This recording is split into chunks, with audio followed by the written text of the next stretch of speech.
The dust hung thick in the air, a gritty, sun-baked haze that settled on everything in the Jalalabad forward operating base. It was a world of tan and brown, the color of the uniforms, the color of the dust, the color of the mountains that ringed the horizon like the teeth of a tired beast. For Maya Reynolds, a senior correspondent for a major wire service, this world had become her entire existence for the past 3 months. She had lobbied hard for this embed, trading the safety of the Baghdad bureau for the chance to be on the front lines of a new, more shadowy phase of the war. She documented the civil affairs projects, the tense meetings with village elders, and the hollow-eyed stares of children in refugee camps. But the one thing that had eluded her, the one story she felt would give her coverage the weight it deserved, was a true, unfiltered look at the tip of the spear. The special operations units who moved in the night and vanished by dawn.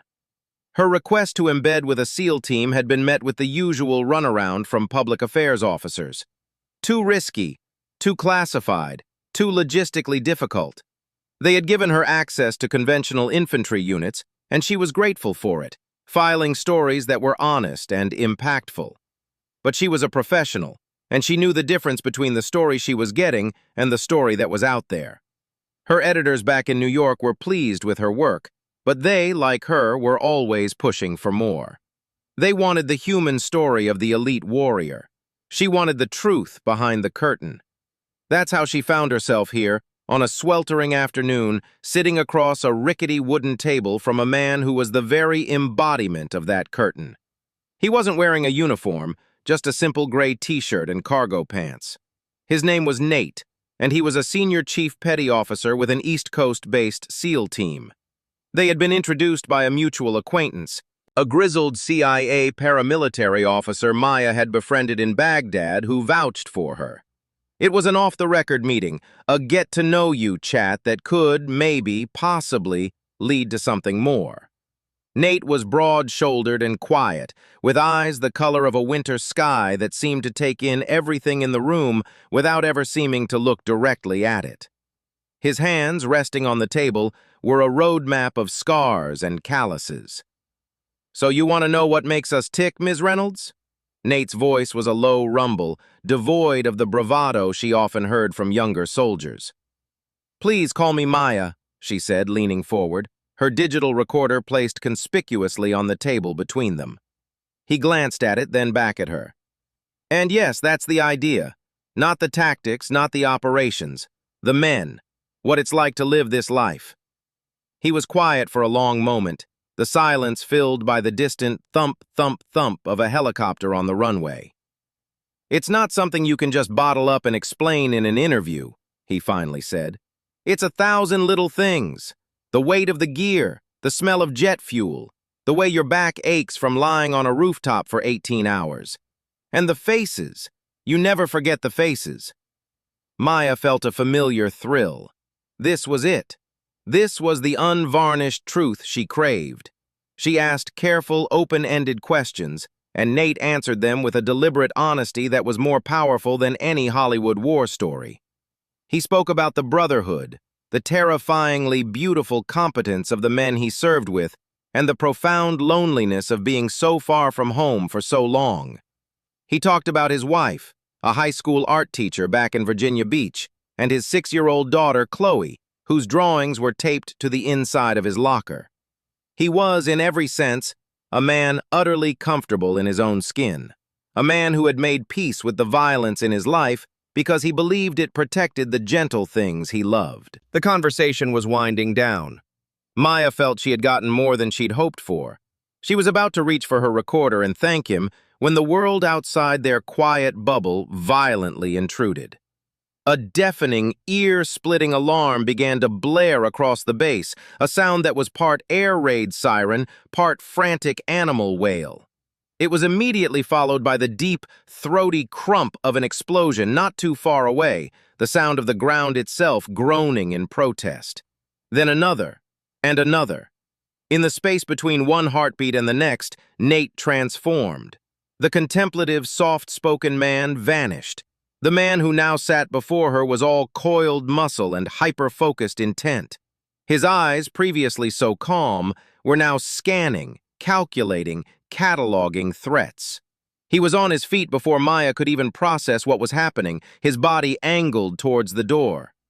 "Indirect fire," he said, his voice tight but controlled. "Incoming. We need to move. Now!" He grabbed her arm, not roughly, but with an urgency that was absolute. He pulled her out of her chair and towards the concrete bunker 50 meters from the mess hall. Around them, the FOB erupted into controlled chaos. Soldiers sprinted in low crouches, their gear jangling.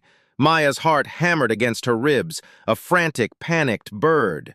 She had been in dangerous situations before, but always as an observer, always with a layer of protection. Here, in the open, with the air splitting from the concussions of impacting mortars, she felt utterly, terrifyingly exposed. They made it to the bunker entrance, a low, dark opening in a thick concrete slab. Nate pushed her inside, his body shielding her from the blast. She stumbled into the dim, crowded space, filled with a dozen other soldiers, their faces grim in the faint light. She turned, expecting Nate to follow her in, but he wasn't there. For a moment, sheer panic seized her. Had he been hit? She peered out, her eyes wide. Nate was still outside, but he wasn't running for cover. He was standing his ground, his silhouette framed against a sky that was starting to bloom with ugly black smoke from a strike on the motor pool. He was yelling something, directing a couple of dazed-looking soldiers who were running the wrong way. He was a rock in a raging river. Then she saw him drop to one knee.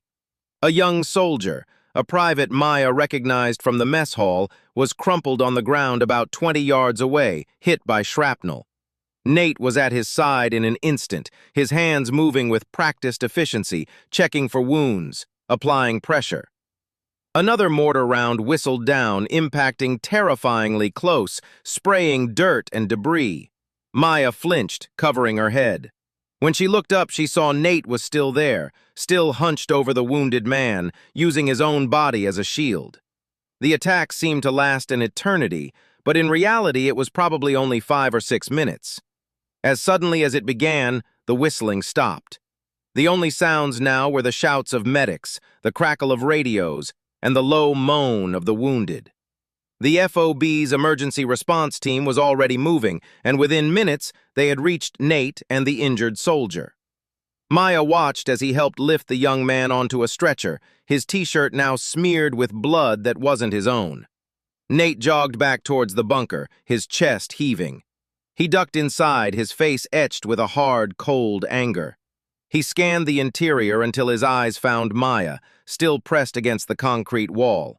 He walked over to her, his movements heavy now, the adrenaline ebbing away. "You okay?" he asked, his voice hoarse. Maya could only nod, her throat too tight for words. She looked at his hands. They were still the same scarred, capable hands she'd been watching all afternoon, but now they were stained a vivid, alarming red. You're bleeding," she stammered, pointing. Nate looked down at his hands as if noticing them for the first time. He flexed his fingers. "Not mine," he said quietly. "It's his." He wiped them on his pants, leaving dark crimson streaks on the tan fabric. He then turned his gaze back to her. The intensity was fading from his eyes, replaced by something else. Weariness, perhaps, or a profound, bone-deep sadness. "Come on," he said, his tone shifting back to the quiet man from the mess hall. "Let's get you back to your hooch. You need to file your story." The next few hours passed in a blur for Maya. She did file a short, factual dispatch about the mortar attack, the casualty count, the military's official response. It was the kind of news she was supposed to report, but her mind was not on the dispatch. It was on the image of Nate, standing alone in the open, his hands covered in another man's blood. The next day, she sought him out.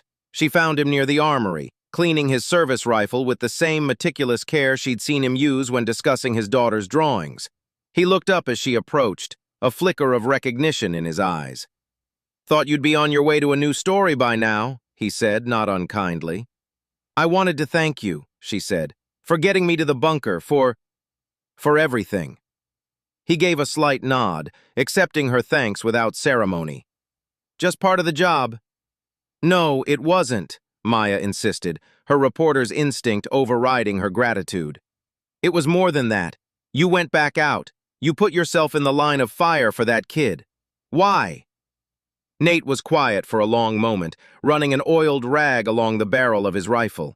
He finally looked up at her, and in that look she saw the weight of 1,000 missions, 1,000 close calls, 1,000 moments of impossible choice. Because that's the deal, he said, his voice low. I'm not out here because I love the fight. I'm out here so guys like that private don't have to be. He's a kid. He's someone's son. He's got a mom who packs him cookies and a dad who's proud of him. I've been doing this for 15 years. I've made my peace with the risks. He hasn't even started. My job is to make sure he gets the chance to. He paused, setting the rifle down. You asked me yesterday what it's like to live this life. This is it. It's not the shooting. It's not the explosions. It's the split second where you decide that someone else's life is worth more than your own. And you don't even think about it. You just do it. Maya was stunned into silence. In all her years of reporting, she had never heard a sentiment expressed with such raw, unadorned honesty. This was not a quote for a public affairs release. This was the soul of a warrior, laid bare. He then gestured towards her notebook, a ghost of a smile playing on his lips. But that's not the story you came here to write, is it? You came for the operator, the sniper, the commando. You didn't come for the guy who wipes blood off his hands and thinks about his daughter. He was right, of course, and wrong. He was giving her the greatest gift a journalist could ask for, access to the truth. But it was a truth that was deeply personal, and she felt a sudden, overwhelming reluctance to exploit it. Later that evening, Maya was in her quarters, staring at a blank screen on her laptop. She had notes on tactics, on training, on the brotherhood of the teams. But the only thing she could think about was Nate's hands, the dichotomy of them, the hands that could disassemble a rifle in the dark, that could calculate windage and elevation for a kill shot from 1,000 yards away, that had just hours ago been covered in the blood of a wounded comrade. And yet, they were the same hands that carefully taped his daughter's crayon drawings to the inside of his locker. The next morning, she was told there was a mission. A high-value target had been located in a compound in a nearby village. The assault force was gearing up, and she was to remain in the relative safety of the FOB. She watched from the TOC, Tactical Operations Center, monitors as the operation unfolded. A grainy black-and-white ballet of violence beamed via drone feed. It was fast, brutal, and successful. The target was captured. There were no American casualties. When the helicopters returned, Maya stood at the edge of the landing zone watching the men disembark. They moved with the heavy grace of exhausted predators. She saw Nate jump down from the bird, his gear clanking. He was talking to another operator, his face animated. He saw her and gave a short, almost imperceptible nod. She nodded back. He was whole. He was safe. That night, there was a quiet celebration in the chow hall. Someone had scrounged up a case of non-alcoholic beer. The tension of the mission was slowly draining from the room. Maya sat at a corner table watching. Nate eventually came over, sliding into the seat across from her. He didn't say anything, just sat there, letting the ambient noise wash over him. "Can I ask you something?" Maya ventured. "About last night?" He shrugged. "Shoot. You told me your job was to protect the kid, to give him a chance. But what about you? Who gives you a chance?" The question hung in the air between them. For a second she saw the mask slip, saw a flicker of the profound isolation she had only glimpsed before. Then it was gone. "My family," he said simply. "My wife. My little girl. Every time I go out, I carry them with me. They're my anchor. They're the reason I fight so hard to come back." He looked at her, and this time there was a different kind of intensity in his gaze. "And sometimes," he added, his voice dropping even lower, "it helps to talk to someone who sees the whole picture, not just the uniform, but the man in it. Thanks for listening, Maya." It was a simple statement, but it carried a weight that shook her. In the midst of this violent, chaotic world, she had become more than a reporter. She had become a witness to a man's humanity. Her embed was ending. The helicopter that would take her back to Kuwait and then on to the rest of her life was waiting on the tarmac, its rotors turning slowly. She was saying her goodbyes to the public affairs officer who had facilitated her stay. Her gear was packed, her notebooks were full. Then she saw Nate. He was walking towards her, but he wasn't alone. Next to him was the young private, the one he had shielded with his own body. The private's arm was in a sling, and he walked with a slight limp. They stopped in front of her. The private, his face pale but his eyes bright, looked at Nate, then at Maya. "Ma'am," he began, his voice trembling slightly, "I just wanted to... someone told me you saw what the senior chief did. I wanted to thank him, but he just told me to shut up and heal. So I figured, maybe you could help me say it. To tell people. He saved my life. He didn't have to, but he did." Maya looked from the private's earnest, grateful face to Nate's stoic, uncomfortable one. In that moment, she understood the profound and lasting impact of the choice she had witnessed. She saw the private's story, and Nate's, and the invisible thread of sacrifice that bound them. She knelt down, unzipping a side pocket on her large duffel bag. She rummaged for a second, her fingers brushing against a digital recorder, a satellite phone, a worn copy of a foreign language phrase book. Finally, her hand closed on what she was looking for. She stood up. She didn't pull out a notebook to record the private's quote. She didn't reach for her camera. Instead, she looked directly at Nate. She saw the warrior, the father, the man. She saw the hands that could kill and the hands that could heal. Without a word, she reached out and placed her own small, professional-grade digital recorder into his scarred, capable hands. It was a gesture so unexpected that for the first time since she'd met him, Nate looked genuinely surprised. He looked down at the device, then back up at her, a question in his winter blue eyes. "I've got my story, Nate," she said, her voice soft but clear above the thrum of the helicopter rotors. "It's not on this. It's in here." She tapped her chest over her heart. "This recorder? It's for your story. The one you'll tell your daughter when she's old enough to understand. The one about the man her father was and the things he did. That's a story only you can tell." He stood there, frozen for a heartbeat, the recorder a small, dark object in his palm. The mask was completely gone now. In its place was a look of such raw, unguarded emotion that Maya had to look away. He didn't say thank you. He didn't need to. The slight, almost imperceptible tremble in his hands, the same hands that were so steady under fire, said everything. Maya picked up her bag, slung it over her shoulder, and walked towards the waiting helicopter. She didn't look back. She didn't need to. She carried with her the image of a SEAL, a rifleman, standing amidst the chaos of war, not with a weapon in his hand, but with a small plastic device, a token of a different kind of story, a human story. He had placed his life on the line for another. She had merely placed her trust in him to tell his own truth. And as the helicopter lifted off, lifting her away from the dust and the danger and the men who walked through the valley of the shadow, she knew that she had just witnessed the most profound, real-life story of all. Not one of combat, but of connection. Not one of death, but of the fierce, quiet, stubborn grip on life that defined men like Nate. And she knew, with absolute certainty, that the recorder was exactly where it belonged.